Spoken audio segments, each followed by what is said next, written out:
This is Andy Purewal for Boxing Social in association with Betfred. And once again, I'm joined by dazzling Darren Barker over Zoom. Darren, how are you? How are things going? I'm very well, thanks, mate. Yeah, we've got the light at the end of the tunnel, haven't we? So I'm trying to stay as positive as I can be. I had to cancel a holiday that I weren't very happy about, but I'll reschedule for later on in the year. But yeah, all good. Good. Look, other than I've had a couple of weeks off now. I've still got a week until Okoli Gravaki, but we've been busy, really. You know, it's been a good start to the year as far as boxing's concerned. So I'm all right. You know, yeah, I'm doing all right. You said there you've had to cancel a holiday, but you've got a little trip coming up over to Gibraltar. I imagine you'll be there, Darren, for the White Povetkin 2 show. Yeah, I'm over there. Me and Chris are going, and I'm looking forward to it. You know, in all fairness, look, it's just a bit of a bonus. It's in Gibraltar. Saying that, I don't even know if we were in a bubble over it. I don't quite know what the score is there, but look, even if it was in anywhere in Britain, I wouldn't mind. I just want to see the fight again because it was so exciting last time. You know, White on the brink of winning, literally on the brink of winning, gets knocked out in the next round. It was incredible. So it's a question, you know, just quickly. Will Dillian White find a way this time? Will he stay switched on throughout? And will he get the job done if he does hurt Povetkin? Or will Povetkin find another amazing shot that knocks White out again? So yeah, I'm looking forward to it, mate. What do you think? I hear lockdowns finished over there. So what do you think of that one, Darren? Do you think, you mentioned there, you know, will Dillian just stay switched on throughout? Do you think when Alexander first hits Dillian, it will bring back kind of a little bit of some memories of their first fight and obviously him being stopped? Do you think it will be a psychological aspect that he will have to maybe, but Dillian's always struck me as someone that he's a fighter. He's not forcing himself to fight. Whereas I would say I was someone that it wasn't in my nature to be aggressive and fight, but I found a way of bringing that out of me. I think with Dillian White, he's a complete opposite. I think he's born to fight. He's tough. He's hard. And I think when the bell goes, I don't think he'll be worried about getting caught or anything like that. I think in some respects, I think him taking a shot may be the best thing for him. Like, right, I've taken one. I'm back in the groove. Let's sort of let's get going again. Let's get back to the round where I've dropped him twice and try and get the job done myself. I do feel when I look at the fight that there's an awful lot of pressure on Dillian White's shoulders because if he doesn't get the job done, it's a very, very hard road back. You know, you're literally having to start again fighting middle of the range sort of contenders, creeping back up to the top 10, and it's a long, tough road. With this one, he'd done exactly the right thing, in my opinion, taking the rematch, get straight back in there, like AJ did against Ruiz, like Warrington's going to do with Lara. Just that if you feel you can improve and you can get the job done, then get straight back in there. There's no point hanging about because with boxing, politics, etc., sometimes you can be chasing these big fights, and he's got one right in front of him on his lap. So he's going to have to make some changes. He's going to have to be more, I wouldn't say cautious as such, but a bit more selective with his output, and obviously watch what's coming back. And I think when you look at Povetkin, you look at his age and think, you know, he's past it, but you just got to look at what he's done in the amateurs and in the pros. He's a serious fighter. And it's been spoken about for a long, long, long time that the last thing a fighter loses, especially in the heavyweight division, is their punch. And Povetkin proved last time out, he certainly hasn't lost his. Darren, before we do talk about kind of current events, I want to go back to the Kelly Avanesian bill. Start off from the top. Just your thoughts on David Avanesian's 6th round stoppage victory. I just thought it was a strong, disciplined display from a very tough, experienced man. You've got to take your hat off to Carl and Neil, Team Avanesian, that said it all along, didn't they? look, we're just going to be too hard, strong, tough for Kelly, and that proved to be the case. I struggled, if I'm honest, beforehand to pick a winner. I know Matchroom asked me to do a video, and they said, "What do you think?" And I went, "Look, you put a gun to my head, I'd probably go Kelly points, but I'm not confident." I just, it was one of those. I could see a method of victory for both fighters. But picking one was very difficult. So for Avanesian, the future looks very bright. He's a lovely man. I felt sorry for him in the bubble because I beat him twice at table tennis. So I was buzzing that I won't say buzzing, I was happy that he managed to get some sort of victory that week. So the future for him is very bright. And for Kelly, he's got to do some rebuilding now. I think he's got all the talent in the world. There's been talk of him moving up to 154. That might suit him better if he's really struggling. I will say at the weigh-in, I think it was the best I've seen him on the scales. I thought, I straight away went to Eddie afterwards. I went, he looks good, he looks good on the scales. Could be a very good performance. But he just got old man, didn't he? He just got beat by someone who was ridiculously strong. And I think, look, to be honest, I do think there was an awful lot of pressure put on his shoulders from his team. Adam is obviously seen a lot of amazing stuff in the gym, but I think sometimes why put that pressure on a young lad's shoulders? Just let him go about his business. Let promoters promote and coaches coach. I think that's Eddie's job to big up Kelly and do this, do that. I think sometimes when you've got an experienced coach like Adam, I think he's a tremendous coach. Probably just stick to that as opposed to screaming and shouting about Kelly and putting that pressure on his shoulders. But it must have been very hard for Adam not to get carried away with what he was seeing. But look, I think with the skill that Kelly has, he can certainly come again. But it's, how much does he want it? How much does he want to get in there and be involved in a fight like that again? It's hard. It's a tough, hard game. It's so hard. And there's going to be, if he does continue, which I'm sure he will, there's going to be more nights like that. And it's how much he wants to be a part of those. But look, do you know what? Kelly is a lovely, lovely bloke, and I wish him all the best. I really do. I hope he can come back. If it is 154, come back stronger, a more experienced fighter after that defeat, and come again, because he's a top lad. He's a top lad. I guess what I'm just trying to look at a reason why he might have lost, and I think maybe a bit of pressure, that added pressure, probably didn't suit Kelly. Darren, I saw after the fight you tweeted something along the lines of pads and bags don't hit back, and it was interesting kind of a reaction to that. You had people who were involved in the sport, whether it be trainers, managers, whatever, ex-fighters, who were agreeing with you, but then the general fans seemed to disagree with you being so open about it, thinking you're do you know what? I later deleted that tweet because it come across, it seemed really harsh, and it didn't mean to be. I didn't mean to be harsh with it. I just think you strip all the bullshit back, all the talk and all this and all that.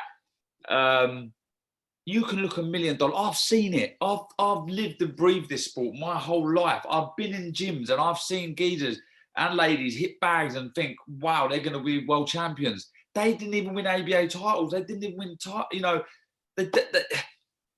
you've got to put things in perspective here. You're fighting. I didn't mean it in a negative way, and it wasn't solely aimed towards Josh and his team. I think it was kind of, as a whole, boxing, you got to remember the gym don't hit your back. And that's what I meant by the pads in the bag. You've got to prove yourself in this game. You've got to get in there and have them hard fights. And that's what you want your show reel to be. You in the ring knocking people out or having victories, not hitting the pads, 3,000 times in a minute. What does that mean? What does that prove? But like I say, I wish him all the best. I really do. He's a top man. I didn't want that to come across as a negative at all, which obviously it did. I just feel sometimes let fighters just get up there without all the screaming and shouting. And look, Eddie's got to do that. That's his job. I totally understand. He is a promoter. That's exactly what he should be doing. But I think with the rest of the team, just let him crack on and, let him go about his business without the added pressure. But look, it's all done now. Who cares? I hope he comes back. I hope he moves up. I hope he's stronger. And I hope he can prove to himself, that's all that matters, not me or anyone else, himself, that he's good enough to be a world champion. Another welterweight clash on that bill. Florian Marku, Roland Charlton. Roland Charlton, tough as nails, and Florian Marku, a different side to his boxing skill set we saw in that bout. Yeah. What did you make of it? Sorry, mate. Do you know what? I thought it was a very disciplined performance. I didn't expect to see it like beforehand. I just thought, with the way that the two have been speaking and both saying that they're the bigger, stronger man and the bigger puncher, that I thought they would both come to centre ring and work away. But Marku didn't. It was a very disciplined display, and I was impressed. I thought he looked good. I thought he, systematically broke Marku down. Charlton down. I was impressed, and I had my question marks over Marku. I'd only seen a limited amount of him, if I'm honest, but there was the question marks. Another one.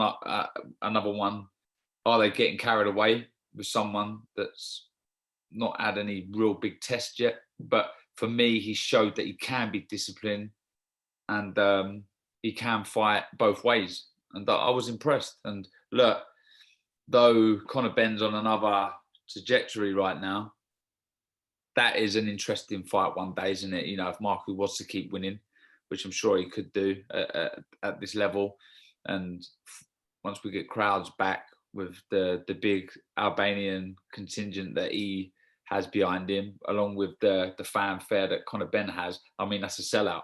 And one day down the line, it's a brilliant fight. Do you think a Ben and a Kelly fight is out of the question now?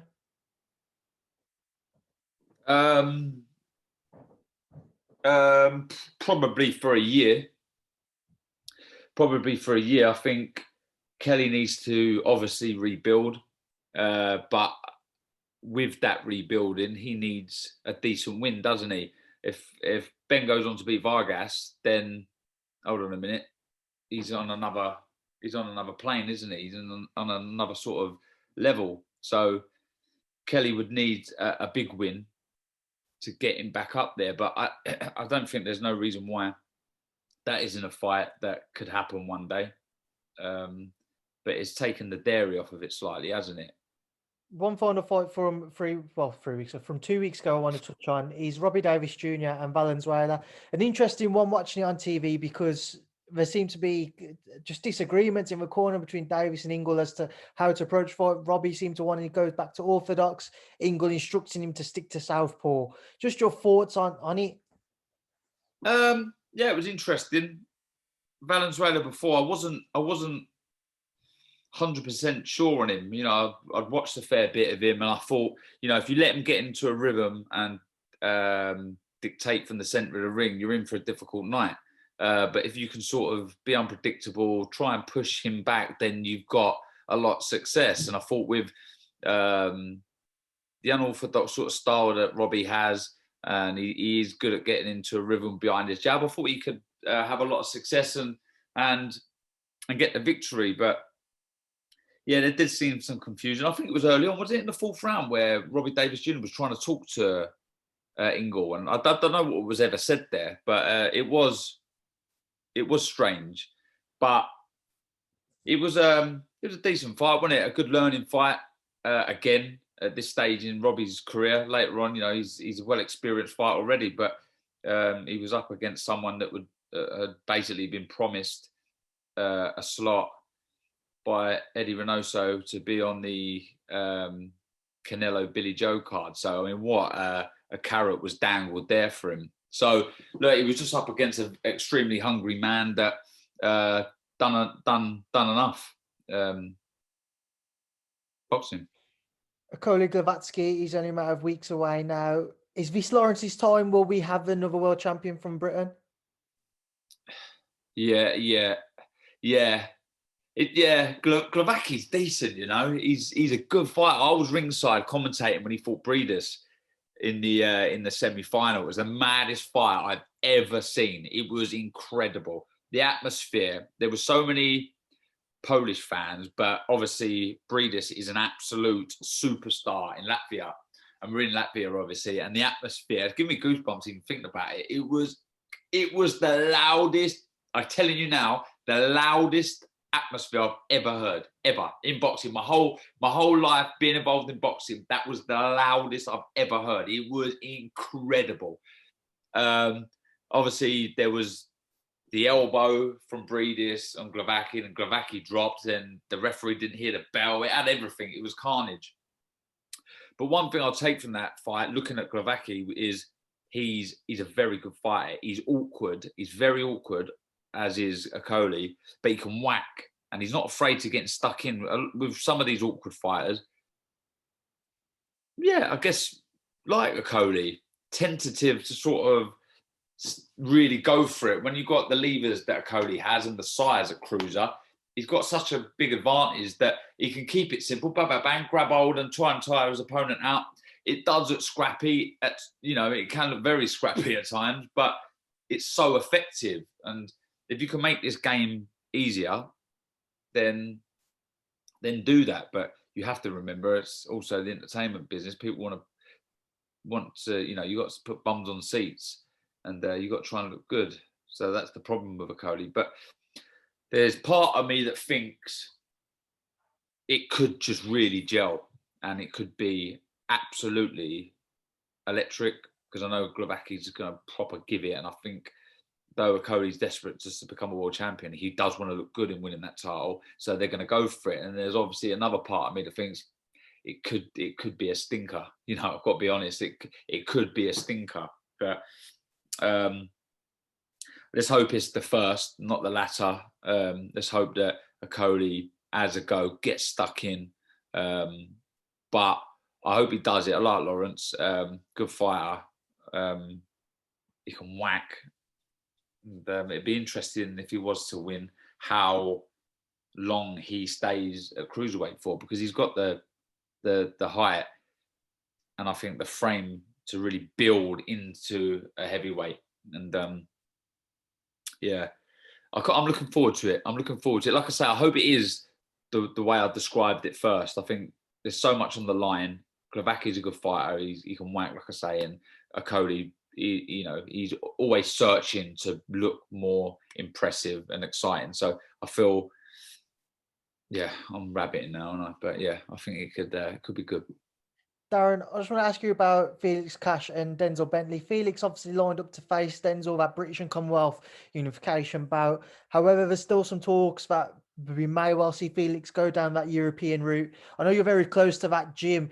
Just, do you know anything about it? Do you know if Felix will go eventually down the European route instead of facing Denzel? No, do you know what? I speak to Tony all the time, but I've not spoke to Tony about that.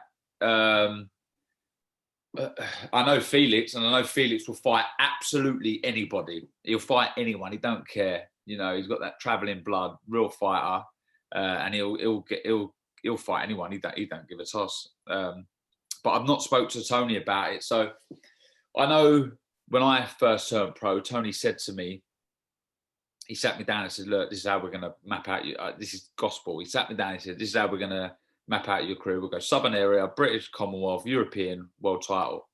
And I remember going, "Wow, flipping it, do you think I can do that?" He says, "Yeah, if you put your mind to it, you can do it." And what I mean by that is Tony likes the traditional route. He likes them proper domestic titles, if you like. So if there is an opportunity to win the European title, fight for the European title, I'm sure they'll go for it.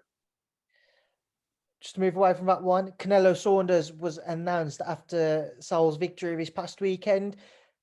Does Billy Joe overcome Canelo? Is he the man with the style to beat him?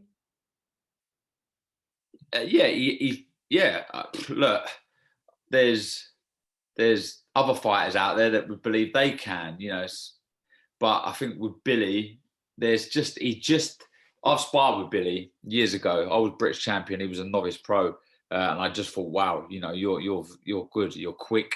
You're always thinking. He just finds a way. He finds a way of landing the target. And look, I think he's got no chance of stopping Canelo. Absolutely no chance. I don't think anyone can stop Canelo.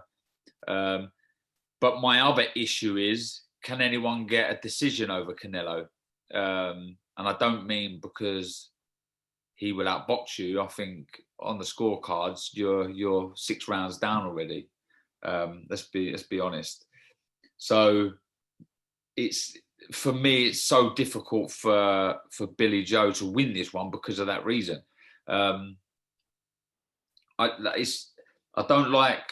It's very hard to be negative towards Canelo because as far as style is concerned, because I think he's one of the best I've ever witnessed. He's one of my favourite fighters and one of my favourite fighters to watch at the minute.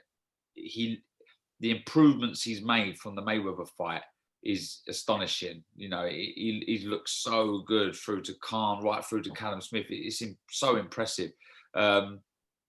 His defence, his shot selection and everything is on point.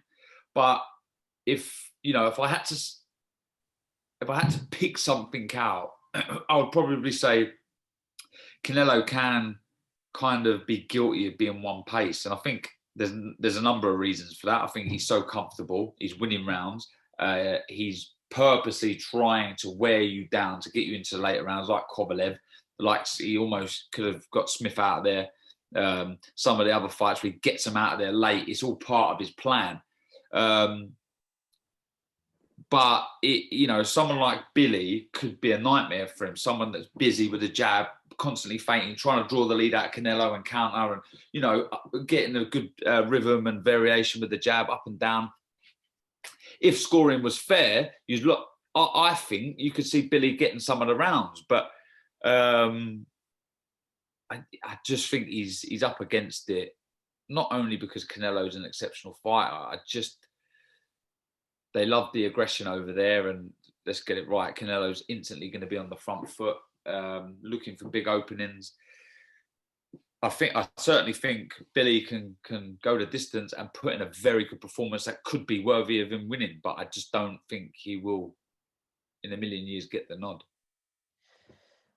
How much of a shame is it, Darren, that we speak about kind of scorecards and refereeing and judging and what have you, especially, it's come up over in the UK over his last couple of weeks, with the exception of the last show. How disappointing has it been that it's kind of started to really gain traction effectively? What, the bad scoring and judging? Yeah. It is a problem, but I don't see how it can be resolved because it is subjective scoring and it is what you like. There is a clear, I guess, guidelines on what is a scoring shot and what isn't, but then there's everything else that goes along with it. Aggression, shot selection, where it's there's so much, and I just think we're always going to struggle. But what was the ridiculous scorecard the other day? It was 118, 110. What fight was that? There was a ridiculous scorecard. The fighter won. Who fought last weekend? Was there someone on last weekend? My mind's going mad. Last weekend was Kelly Avanesio. Canelo, but there's someone else on that card. There was a nutty score. Fight. I can't remember. Anyway, maybe edit this out. But there was a fight. There's so much boxing that I can't keep up with it all. There was a scorecard the other day, and it was like 118, 110. It was fucking ridiculous. You think, what's this going on here? I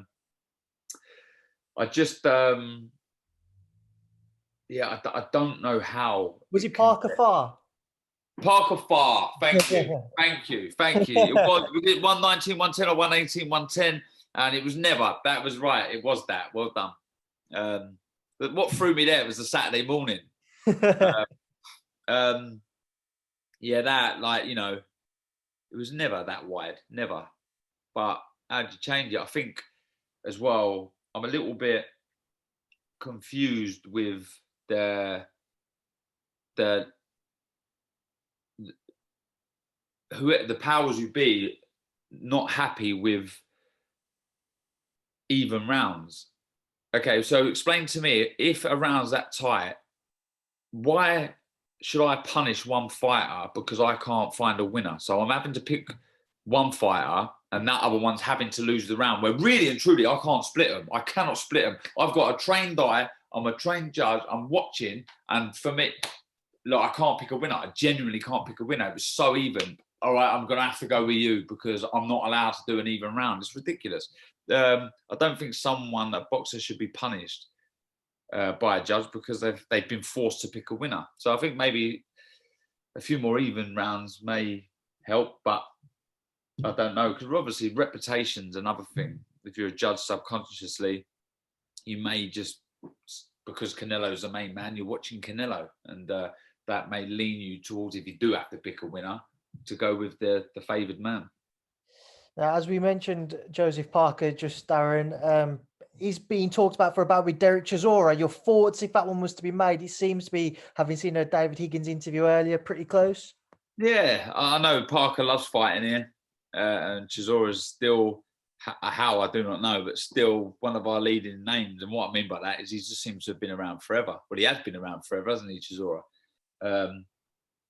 He keeps getting the big fights because he keeps putting in, you know, solid performances. And it's a good fight. You know, it's yeah, it's a good fight. It's a good fight. Jake Paul and Tommy Fury, Darren, I'm sure you've seen it all. What do you make of it? I'm just sick of the geezer. Like, he's such a bellend. And I know, don't get me wrong, he's in a world where it's all about views and likes, and he knows exactly how to get those views and likes. And I'm one of them. I'm reacting to how he wants everyone to react. Good luck to him in that sense. But what pisses me off is, you know, we're proper in this sport. I mean, there's a few fucking bellends. There is, but we all know who them bellends are. The proper people in this sport know who the bellends are, and there's not many of them, but there's a few out there. So what I mean by that is, generally this sport consists of good people, you know, good, honest, hard-working people. And then when you got some dickhead like him coming in and spoiling that reputation that we have amongst the good people, it leaves a bit of a sour taste in your mouth. But look, it does bring a new audience into the sport. You know, it does make it more popular. So I can see why promoters do work with them, etc. And I try my best as I'm getting older to not be a hater like Twitter. You know, try and see the best in people and see why people are doing it. But I struggle with him because of how he's going about it. You know, do you need to be saying the stuff you're saying? Like, bloody hell, it's a bit, well, not a bit, it's very below the belt, and I just don't like it. But who gives a toss what I think? They obviously care more what he thinks. Let him, whatever. Final thing, Darren. I will say this though, because of some of the things he said, I do hope he gets knocked spark out. Final thing, Darren. Some positive news around about a week ago. The UK government announcing that fans could return around May time. Just your thoughts on that? I mean, I'm not confident. If I'm honest, and that's something to do with the board or the government. Like, I don't know. We have got the light at the end of the tunnel. June the 21st, I'm buzzing about, because England, I think, are playing the next day. So I will certainly be in a bar watching that. But you just gotta hope for the best, because I honestly didn't think we'd be in this position last year. You know, I didn't think it would take this long, but it has. But I cannot wait to be at a fight when there's crowds in. You know, I love boxing. I say it all the time. And the crowd adds something else to it, as they do all sport.